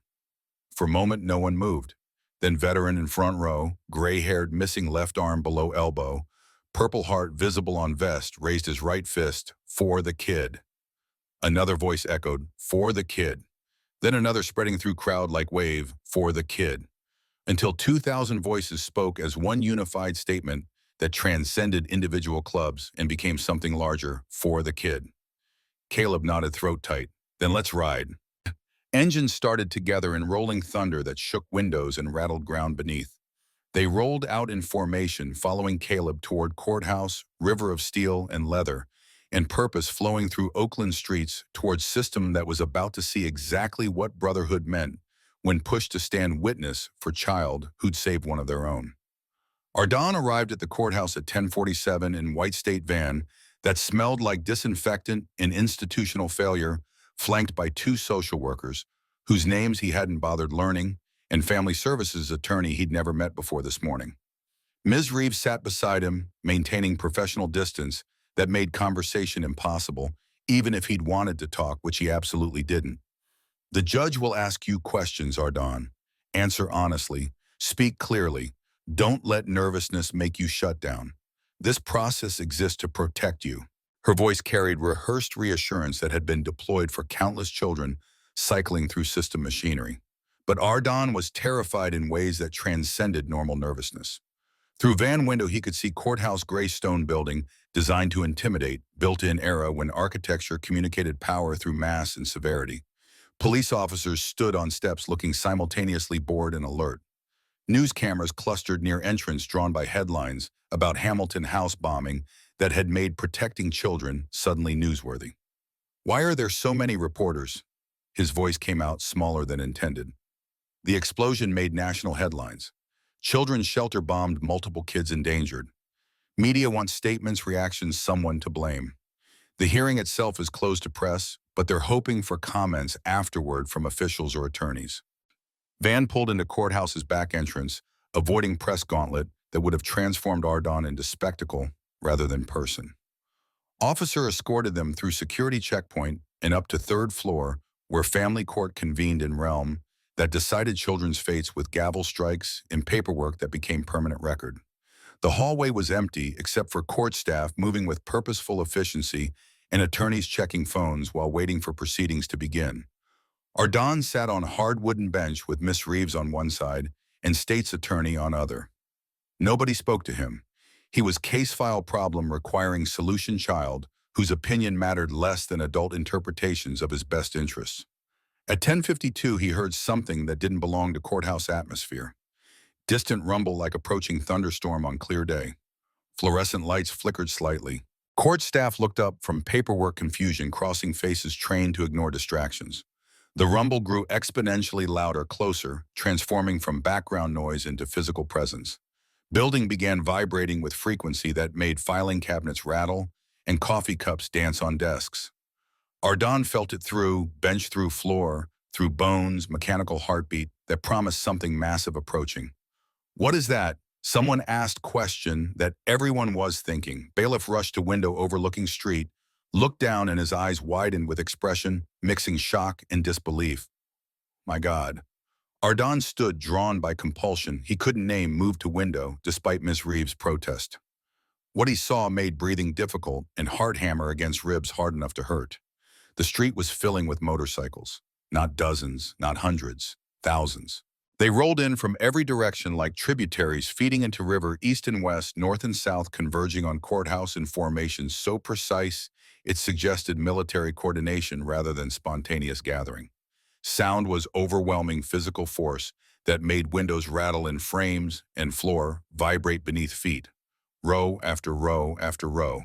Chrome gleaming in morning sun like armor catching light. Riders in leather vests, faces forward, engines rumbling in synchronized thunder that transcended mere noise and became statement. Ardon couldn't count them all. 300, 500, 1,000. More kept arriving, filling every available space lining both sides of street for blocks in display that transformed urban landscape into something from epic film. Someone call courthouse security immediately. State's attorney's voice pitched high with alarm, barely controlled. We have biker gangs surrounding the building. This is intimidation. They're not doing anything illegal, bailiff interrupted, still staring out window. They're just parking, all of them, legally, in designated spaces and along curbs where parking is permitted. Then in perfect unison, the engines cut. Sudden silence was more deafening than noise had been absence, creating space where shock could expand and comprehension could struggle to form. For heartbeat that stretched into eternity, nothing moved. Then choreographed with precision that suggested rehearsal riders dismounted simultaneously. They removed helmets, revealing faces of every age, gender, ethnicity, mosaic of humanity, united by leather and shared purpose. Old men with white beards and military medals. Young women with determination written in every line of their bodies. Couples who'd ridden together through decades. Parents whose own children were safe at home, but who understood that all children deserve protection. Black and white and brown faces, rich and poor, educated and working class, every demographic represented in gathering that transcended stereotypes about who bikers were. They formed lines along courthouse steps, shoulder to shoulder, creating corridor that wasn't blocking access, but was absolutely making presence impossible to ignore. Not threatening, not aggressive, just standing with hands over hearts and gesture that communicated respect and gravity of moment. Then more movement from lead position. Figure emerged that Ardon recognized instantly. Despite distance, Caleb moving with careful deliberation that suggested healing injuries still limited mobility. Behind him walked Rook, and behind Rook came dozens more in delegation that radiated authority and purpose. They walked toward courthouse entrance through corridor of silent riders who stood at attention like military honor guard. "They're coming inside the building," someone whispered with horror or awe impossible to distinguish. Ms. Reeves grabbed Ardane's shoulder with grip that bordered on painful. "Get away from window. Now, we don't know what they're planning." But Ardan couldn't move, transfixed by sight that defied everything he'd learned about staying invisible and unnoticed. Caleb climbed in courthouse steps with rows of silent riders standing witness. No one shouted, no one revved engines. They simply stood with absolute discipline, hands over hearts, faces solemn, creating tableau that would be photographed and analyzed and debated for years after this moment passed into history. State's attorney was on phone speaking rapidly. "I need security assessment. We have what looks like 2,000 bikers surrounding courthouse. Yes, I understand they are not currently doing anything illegal, but the optics alone." He paused, listening. "I don't care about First Amendment rights. This is clearly intended to intimidate judicial proceedings." Courtroom doors opened. Clerk emerged with clipboard and expressions suggesting this was just another case in endless procession. "Judge Harris is ready. All parties for Walsh guardianship hearing, please enter." Ardan was ushered into courtroom that was smaller than imagination had constructed from television portrayals. Wood paneling dark with age. Harsh fluorescent lights that made everyone look slightly ill. American flag in corner and state seal behind bench. Judge Sandra Harris sat elevated above proceedings, black woman in her 50s with reading glasses perched on nose, an expression revealing absolutely nothing about thoughts or predispositions. State's attorney took position at prosecutor's table with confidence, born from representing system that usually won by default. Misons. Reeves guided Ardan to respondent's table with hand on shoulder that felt more like restraint than comfort. Then door opened again and Caleb entered, accompanied by Elena Foster and Rook. Caleb's eyes found Ardan immediately across courtroom's divide, and for a brief moment something passed between them. Recognition, promise, reassurance that transcended words. Judge Harris looked up from paperwork, gaze sweeping room with practiced assessment.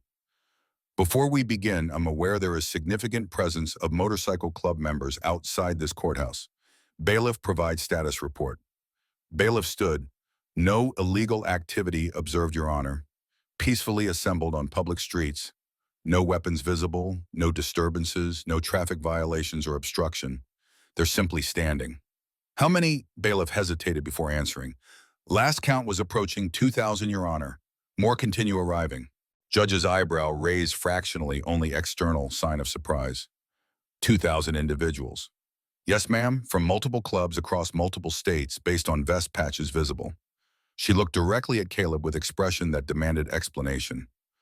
"Mr. Vance, are you responsible for this gathering?" Caleb stood with controlled grace despite injuries. "Yes, Your Honor, I asked my community to come witness these proceedings. They're not here to enter courtroom or disrupt process. They're here to demonstrate that Ardan Walsh matters, that his safety matters, that the man he saved has family and brotherhood who stand with him. This is closed proceeding, Mr. Vance. They understand that, Your Honor. They're here to show that child standing in this courtroom isn't alone, isn't invisible, isn't disposable statistic in overwhelmed system. Sometimes the most important statements are made through presence rather than words." Judge studied him for a long moment before responding. "Sit down, Mr. Vance. We'll address the substance of your petition through proper legal channels." She turned to State's attorney. "Counselor, your opening statement."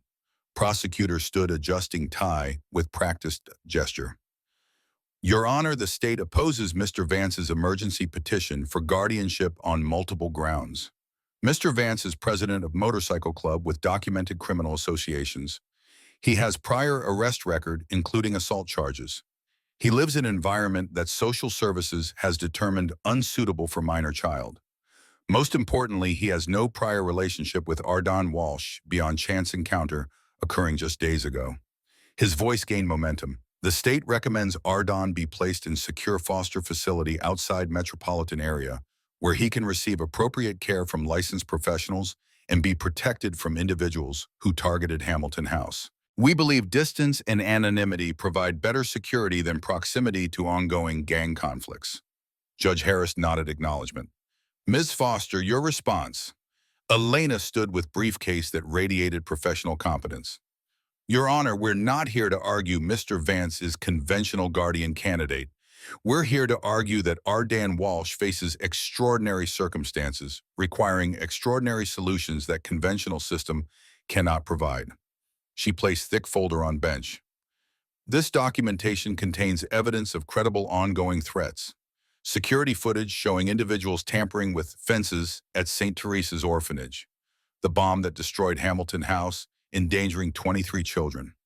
Witness statements placing responsibility on criminal organization that targeted Ardon specifically because he saved Mr. Vance's life when most adults would have avoided involvement. Voice strengthened. Your Honor, Ardon Walsh's hero twice over saved one life on railroad tracks, saved two more lives in burning building. And the system designed to protect children is failing him catastrophically at every turn. We're asking court to recognize that protecting this child requires thinking beyond conventional solutions. Judge opened folder beginning to review evidence with expression that remained professionally neutral. 11 minutes passed in complete silence while she read documentation, examined photographs, studied witness statements. Finally, she removed reading glasses and looked directly at Arden with gaze that felt like X-ray penetrating surface to assess substance. Mr. Walsh, please approach the bench. Arden's legs trembled, standing threatening to collapse under weight of moment. Ms. Reeves started to rise with him, but Judge shook head firmly. Alone, please. This is conversation between me and the child whose future we're deciding. He walked forward with each step echoing in silent courtroom, stopped before bench craning, neck to meet Judge's gaze from position that emphasized power differential built into system architecture. Do you understand why you're here today?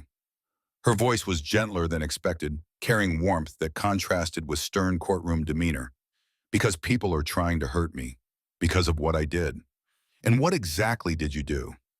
Swallowing hard, I saved someone's life. Then I did it again when Hamilton House caught fire. Tell me about Hamilton House. What happened that night? There was explosion in basement. Fire spread fast. Everyone was scared, running for exits. I helped little girl who was frozen, got her outside. Then two boys, Devin and Derek, got trapped because emergency door was chained shut. Mr. Park and I broke the chain, got them out before smoke got too bad. You went back into burning building after you'd already escaped to safety. Why? The question hung in air, demanding honest answer rather than heroic platitude. Ardon thought carefully before responding, because nobody else was going to help them if I didn't. And I couldn't just leave them to die when I could do something. It wouldn't be right. Judge studied him with expression, mixing assessment and something that might have been approval. You have extraordinary courage for someone your age. I've read witness statements. Security guards said you were calmest person in that building during evacuation. Counselor said you directly saved at least 3 lives through your actions. She paused, allowing weight to build. But courage alone doesn't resolve legal complexities of this case. The law exists to protect children from harm, not place them in situations where harm becomes more likely. Ardon's heart sank, recognizing preamble to denial. However, Judge continued, everything in this evidence file tells me you are in genuine danger that system has failed to adequately address. Bomb at Hamilton House proves threats are real, immediate, and escalating. She looked past Ardane to state's attorney. Counselor, you recommend placing Ardon in facility outside metro area. Can you guarantee his safety there? Can you promise with absolute certainty that individuals who bombed shelter housing 23 children won't find him again? Prosecutor shifted uncomfortably. We would take every reasonable precaution. Your Honor, distance and anonymity historically provide effective protection. That's not what I asked. Can you guarantee it? No. Your Honor, no placement can guarantee absolute safety, but we believe our recommendation provides best balance of protection and appropriate care. Best balance compared to what? Compared to community that mobilized 2,000 people to stand witness for this child. Judge gestured toward windows where presence of riders remained palpable despite silence. I've been family court judge for 19 years. I have never seen anything remotely comparable to what's happening outside this courthouse today. She turned to Elena.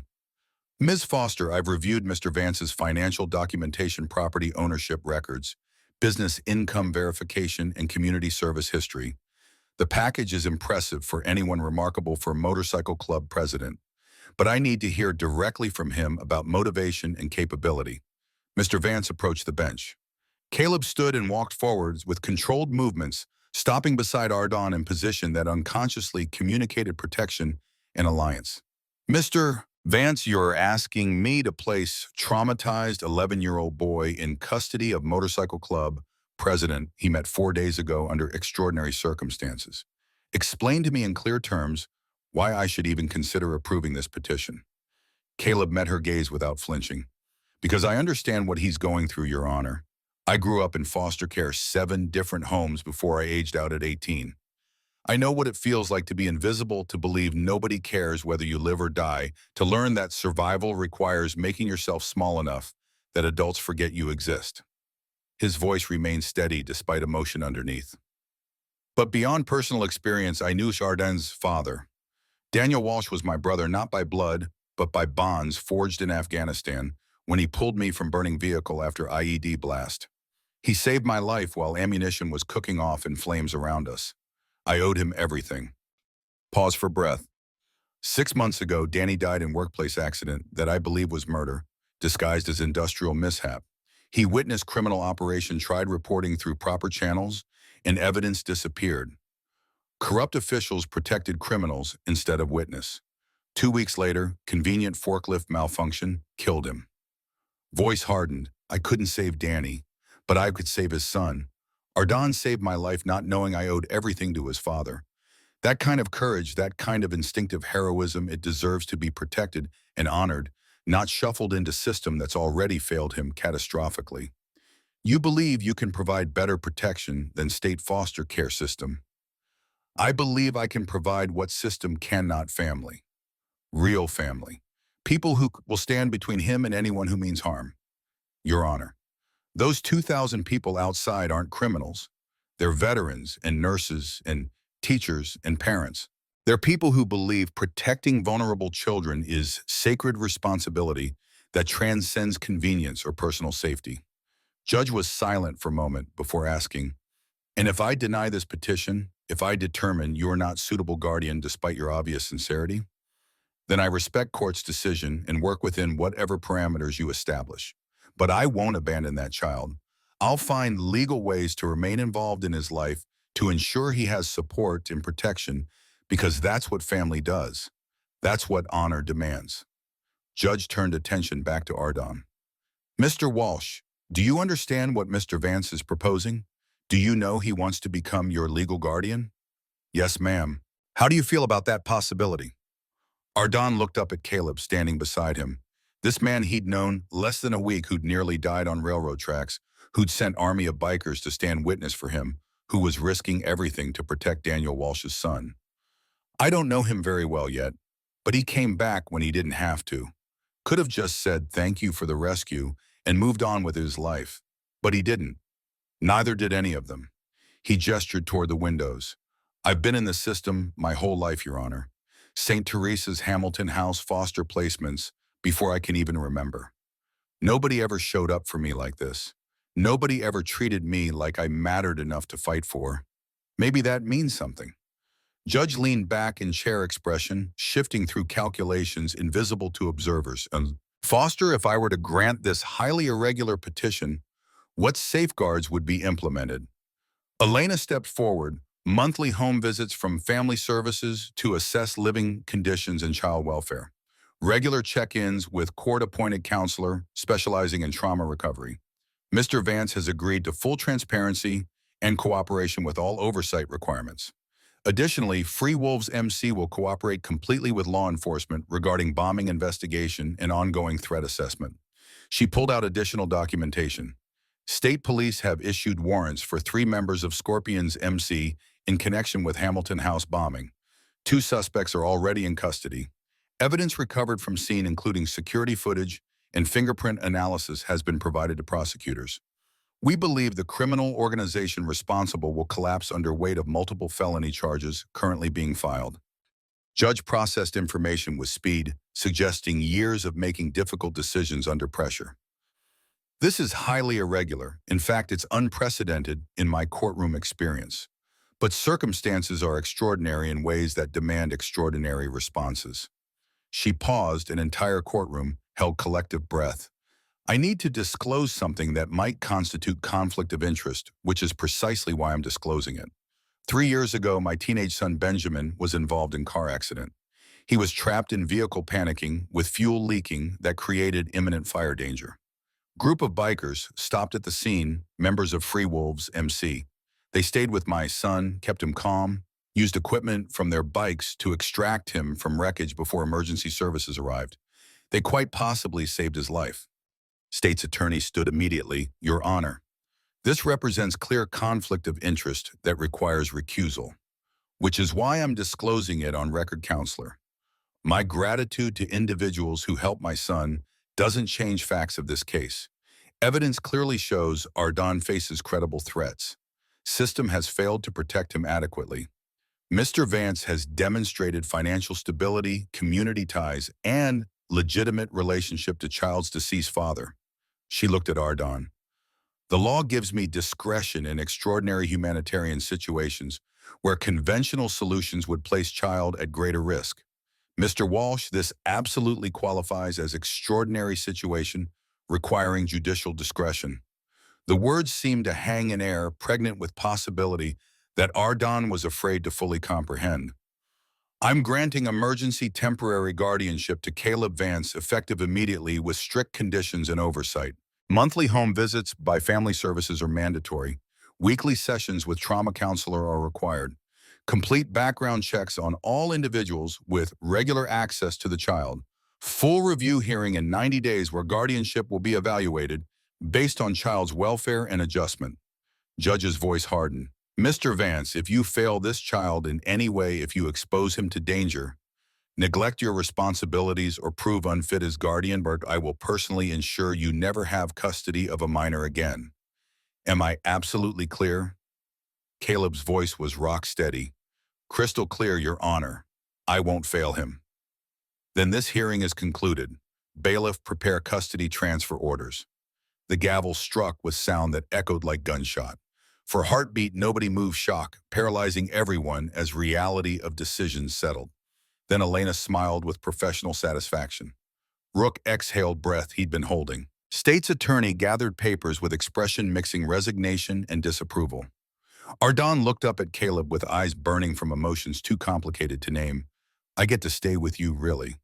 Yeah, kid, you get to stay. You're family now. Outside, someone must have received word through text or call, because suddenly the silence shattered, not with engine roars or celebration, but with sustained applause. 2,000 pairs of hands clapping in perfect unison, sound rolling through courthouse like thunder that made walls vibrate and windows rattle. Recognition and approval and joy rendered audible through collective expression. Judge Harris shook her head with slight smile touching lips. Mr. Vance, please ask your people to disperse peacefully before city officials have collective heart attack about traffic disruption. Yes, Your Honor, immediately. 2 hours later, Caleb pulled his pickup truck up to modest two-story house with blue siding and small front yard that looked well-maintained without being ostentatious. Ardon stared from passenger seat with duffel bag clutched on lap, unable to process that this ordinary house in ordinary neighborhood was now somehow his. This is home. Caleb's voice was matter-of-fact, treating monumental change a simple statement. 3 bedrooms, full kitchen, backyard with some room to move around. It's not fancy or impressive, but it's solid. It's yours now. They climbed out into afternoon sun that felt warmer than temperature justified. Rook's motorcycle was already parked in driveway. He'd arrived ahead to prepare things, whatever that meant. Inside smelled like fresh paint and lemon cleaner scents that communicated care and preparation rather than hasty accommodation. Furniture was simple but comfortable, couch that looked broken and kitchen table that showed years of use, television and bookshelves that suggested someone actually lived here rather than just staged the space. Rook emerged from kitchen with grin that transformed his usually stern features. Stocked fridge with actual food set up the guest room. Well, your room now, I guess. Upstairs, second door on left. Arden followed Caleb upstairs that creaked comfortably under their weight, along a hallway with photos on walls showing motorcycles and groups of people who looked genuinely happy. The bedroom had plain white walls waiting to be personalized new bed, with navy sheets still crisp from packaging, desk by window positioned to catch natural light. Simple, clean, safe. On the bed lay single item that made Ardan's breath catch leather jacket smaller than an adult size, clearly custom made for someone his dimensions. He walked over slowly, running fingers across butter, soft leather that had been chosen for quality, not economy. The back was embroidered with small wolf pup emblem and two words in silver thread, Little Wolf. He picked up jacket with hands that trembled, holding it against chest, feeling something break open inside that had been locked away for years. All the fear and loneliness and desperate need to stay invisible, suddenly it mattered less than this tangible proof that someone had thought about him, had planned for him, had invested time and money and care into making him feel like he belonged. Caleb stood in doorway, watching with expression, mixing understanding and determination. You're packed now, Ardan. That means family in every way that matters. That means you don't face anything alone ever again. Nobody gets to hurt you. Nobody gets to make you feel worthless or invisible or like you don't matter, because you do matter. You saved my life, and now I'm dedicating mine to making sure yours is worth living. Ardan turned with jacket still clutched. I don't know how to do this, how to be someone's kid, how to trust that this is real and not just temporary until system changes its mind. I don't know how to be someone's dad either. Lost my son Noah 3 years ago when I was in jail and couldn't protect him. Foster system failed him, and he died from neglect while I was locked up powerless to help. Caleb's voice roughened with old pain. So I guess we figure this out together. One day at a time, making mistakes and learning from them, building something real from ground up. He stepped into room, placed hand on Ardan's shoulder with grip that communicated permanence. But here's what I do know without any doubt. You showed up when it mattered. You saved my life without asking for anything in return, cut your own hands trying to free someone you didn't even know. That's the kind of person this world needs desperately. That's the kind of character that deserves protection and nurturing and every opportunity to grow into whatever you're meant to become. His voice dropped lower, more intimate. Welcome home, little wolf. This isn't temporary. This isn't trial period. This is forever, for as long as you want it to be. You're stuck with me now. Ardan pulled on jacket and it fit perfectly. Sleeves the right length, shoulders positioned correctly, weight distributed comfortably. He caught reflection in window glass and barely recognized himself. Not invisible anymore, not disposable, marked as belonging to something larger than himself. Outside, the sound of 2,000 engines began departing in waves, riders returning to their own homes and families and lives, but forever connected by witness they'd borne to one child's courage and one brotherhood's commitment. They'd shown up when most people would have looked away. They'd stood when standing required effort and time and travel across states. They'd proven that family could be chosen, that protection could come from unexpected sources, that sometimes the most dangerous-looking people became the most powerful guardians. Downstairs doorbell rang with arrival Caleb had been expecting. Rook answered, voice carrying up through floorboards. Doc Flynn's here for follow-up on your ribs press. Also brought someone who wanted to meet the kid. Ardan followed Caleb down to find not just Doc Flynn, but older man with weathered face and kind eyes, easily 65, white beard vest, showing he was Free Wolves member, but patches indicating retired status. Ardan Walsh. The man's voice was gravel wrapped in warmth. Name's Dante. Knew your father in the early days before Afghanistan, before everything got complicated. Danny was one of the best men I ever met, would give you shirt off his back even if it was the only one he owned. He extended hand and Ardan shook it, feeling calluses that spoke to decades of hard work. Your dad saved my life once too. Bar fight that got out of hand, 3 guys with knives thought they'd make example of old biker. Danny stepped in without hesitation, took blade meant for me, ended up with scar on his shoulder. He never complained about. He was family, which makes you family. which means you've got about 50 uncles and aunties scattered across California who will show up if you ever need them. The words settled over Ardon like blanket, heavy with significance, but comforting in weight. He wasn't just gaining one guardian. He was inheriting an entire network of people who'd known and loved his father, who'd carry that love forward to Daniel Walsh's son, because that's what family did. Over the following weeks, life developed rhythms that felt increasingly normal, despite extraordinary foundation. Ardeen started new school closer to house where nobody knew him as foster kid or orphan or victim, just another student navigating sixth grade with typical preteen concerns. Caleb maintained careful balance between giving space and providing presence, always available but never hovering, offering guidance without demanding perfection. Monthly social services visits became routine checkpoints, confirming what was obvious to anyone paying attention. Ardan was thriving, gaining weight, sleeping through nights without nightmares, engaging in schoolwork, making friends, laughing more. The trauma counselor documented steady progress, noting that having stable home with a committed guardian who understood foster system from inside made enormous difference in recovery trajectory. Detective Morrison faced federal charges for corruption and obstruction after recording of his conversation with Caleb surfaced publicly. His brother Garrett Morrison was arrested along with 4 other Scorpions members on charges including attempted murder, arson, and criminal conspiracy. The organization collapsed under legal pressure and internal conflicts, territorial ambitions dying in courtrooms rather than the street violence. Marcus Twitch Delaney was sentenced to 18 years for the Hamilton house bombing after his fingerprints and DNA linked him conclusively to device. His testimony against Garrett Morrison in exchange for a reduced sentence provided prosecution with evidence that sealed multiple convictions. The Scorpions ceased to exist as functional organization within 6 months, absorbed or scattered by clubs that had actual principles beyond territorial greed. 3 months after guardianship hearing, Ardon stood in Judge Harris's courtroom again for review that would determine whether temporary arrangement became permanent. He wore the little wolf jacket with pride, stood straighter, spoke with confidence that hadn't existed during first appearance. Judge reviewed social services reports, counselor assessments, school records, medical checkups, comprehensive documentation of child welfare. Mr. Vance, the transformation documented here is remarkable. Ardan has gained 12 pounds. His anxiety markers have decreased significantly. Academic performance has improved dramatically. His trauma counselor describes the home environment as ideal for recovery. She looked at Ardan. How do you feel about making this arrangement permanent? I feel like I finally have a home, Your Honor. A real home with someone who cares whether I'm okay. I don't want that to change. Then it won't. Judge's gavel fell with finality. Permanent guardianship granted. Mervance, congratulations.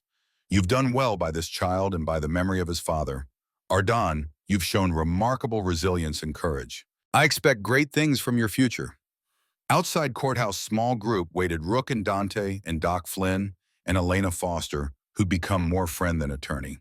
They celebrated quietly over lunch at diner that had become their regular spot conversation, flowing easy around table, where family had been built from choices rather than biology.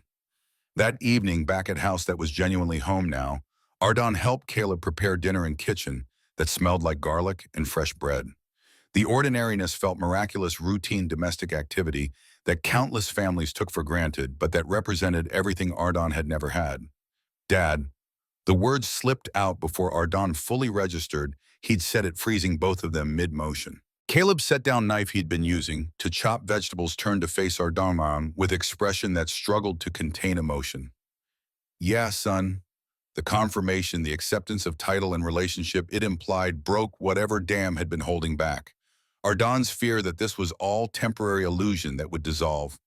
Thank you for everything, for taking a chance on kid you barely knew, for standing up to judge and system, and everyone who said it was crazy, for making me feel like I matter. You do matter. You've always mattered. You just needed someone to show up and prove it. Caleb's voice was rough. And son, you don't need to thank me for being family. That's not transaction or favor or something requiring gratitude. That's just what we are now, what we'll always be. They finished making dinner together in comfortable silence, punctuated by easy conversation about school and homework. and whether Ardon wanted to learn motorcycle maintenance. After eating, they watched movie on couch, falling into pattern, where Ardon ended up asleep against Caleb's shoulder while credits rolled, and Caleb just let him rest there because waking him seemed cruel when peaceful sleep had been so hard won. Outside, Oakland settled into evening rhythms. Somewhere across City Freewolves, members went about their lives, working jobs, raising families, serving communities, proving daily that leather vests and motorcycle patches didn't define character or worth. They'd stood witness when system needed pushing, had demonstrated that brotherhood meant protecting those who couldn't protect themselves, had shown one child that courage was recognized and rewarded by people who understood its value. Years later, people would still talk about the day 2,000 bikers surrounded Oakland Courthouse. The story would be told and retold, details shifting with each retelling, but core remaining constant: boy saved, man saved boy. Backed female chose each other when biology provided no connection. It became legend in certain circles. Examples cited when discussing what family really meant and who got to define it. But for Ardon Walsh, it was simply the day his life started. The day invisible became visible, disposable became precious, alone became surrounded by people who had chosen to care. He'd walked into rail yard expecting to find scrap metal and instead found family. He'd saved one life and ended up saving his own. The little wolf jacket hung in his closet waiting for morning when he'd put it on again and step out into a world no longer alone but backed by brotherhood that stretched across states and spanned generations. Protected not by system that had failed him repeatedly, but by people who'd proven that sometimes the most unlikely guardians became the most fierce defenders. Ardon Walsh had found his pack, and they would never let him go.